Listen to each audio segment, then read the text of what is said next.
కథా Kathanam stories of the సోల్కి స్వాగతం, సుస్వాగతం. ఇవాల్టి మన కథ ఇద్దరు మిత్రులు. అనగా అనగా ఒక మహా సామ్రాజ్యం విజయపురం. ఆ రాజ్యానికి రాజు విజయేంద్రుడు. ఆ రూపమే చెప్తోంది కదా, అతను మహా కఠినాత్ముడు. అలాగే అతని పరిపాలన కూడా అతని వలె ఉండేది, కఠినంగా. ఒకవేళ ఎవరైనా అతనికి ఎదురు చెప్తే అతను విధించే శిక్షలు కూడా చాలా కఠినంగా ఉండేవట.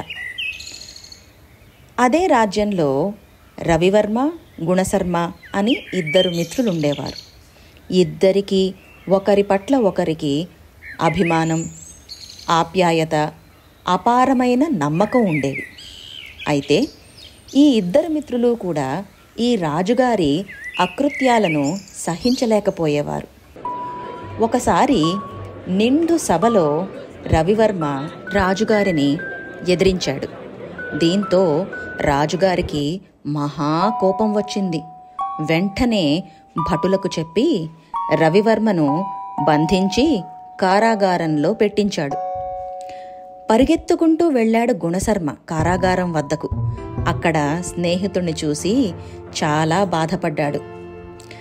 మిత్రమా, నేను నీకు చేయగలిగే సహాయం ఏమైనా ఉంటే చెప్పు, నా వంతు సాయం నేను చేస్తాను అని చెప్పి అంటాడు గుణశర్మ.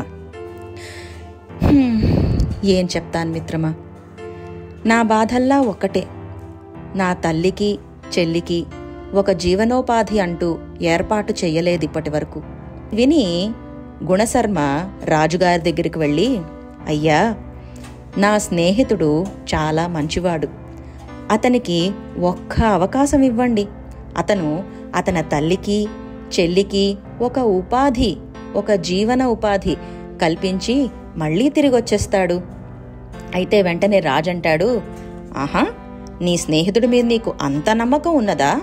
సరే, అయితే నీ మాట మీద నేను నీ స్నేహితుడికి 1 నెల వ్యవధి ఇస్తున్నాను. ఈ నెల రోజుల్లో అతను అనుకున్న పనులు చేసుకుని తిరిగి రమ్మను.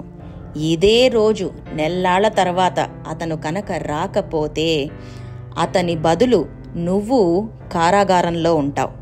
నీకు మరణశిక్ష విధిస్తాను, సరేనా అంటాడు రాజు. దీనికి గుణశర్మ వెంటనే ఒప్పుకుంటాడు. అదే విషయం స్నేహితుడికి చెప్పగా స్నేహితుడు చాలా ఆనందంగా, నిజమా రాజుగారా, నన్నా ఇలా వదులుతున్నారా? ఆహా మిత్రమా, ఇదంతా నీ వల్లే. చాలా ధన్యవాదాలు. నీ మేలు నేనెప్పటికీ మర్చిపోలేను అని అంటాడు. నెల్లాళ్లు గడుస్తాయి. ఆ రోజు రానే వస్తుంది. గుణశర్మ రాజుగారి దగ్గరికొచ్చి మౌనంగా నిల్చుంటాడు. రాజుగారు ఎదురు చూస్తూనే ఉంటాడు. ఆఖరికి గుణశర్మ వైపు చూసి అంటాడు, ఏమయ్యా, చూసావా, నీ స్నేహితుడు ఇంకా రాలేదు. అందుకే ఎవ్వరినీ నమ్మకూడదు అని చెప్పేది. అంటే గుణశర్మ చిన్న చిరునవ్వుతో, రాజా, ఇంకా సమయం ఉన్నది. నా స్నేహితుడు వస్తాడు, ఆ నమ్మకం నాకుంది అంటాడు. ఈ మాటలు పూర్తయ్యే లోపే రవివర్మ కోటలోకి ప్రవేశించాడు. ఇంకా ముందుగానే వద్దామనుకున్నాను. ఎంతో ప్రయత్నం చేశాను. దారి పొడుగునా అడ్డంకులే. నీ దయ వల్ల నా వాళ్లను చూడగలిగాను. వారికి జీవనాధారం ఏర్పాటు చేశాను. నేను నీకు ఎంతో రుణపడి ఉన్నాను మిత్రమా అని బాధగా అన్నాడు. వారిద్దరి మాటలు వింటున్న రాజుకు, వారి సైనికులకు హృదయాలు ద్రవించినవి. అప్పుడు రాజు, నా జీవితంలో ఇంత త్యాగబుద్ధిగల స్నేహితుల్ని చూడలేదు. మీలాంటి మిత్రులు నా దేశంలో ఉన్నందుకు నేను ఎంతో గర్వపడుతున్నాను.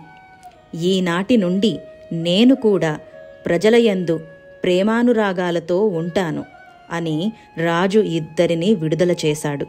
ఈ కథ నీతి, నిజమైన స్నేహం మరియు నమ్మకం అతి కఠినమైన వారిని కూడా మారడానికి ప్రేరేపించగలవు. ఇలాంటి అందమైన స్నేహం మీ జీవితాల్లో కూడా వికసించాలని కోరుకుంటూ, కథ కంచికి మనం ఇంటికి. ఈ కథ గనక మీకు నచ్చినట్టయితే please like, share and subscribe. Signing off, Katha Kathanam. Stories of the soul.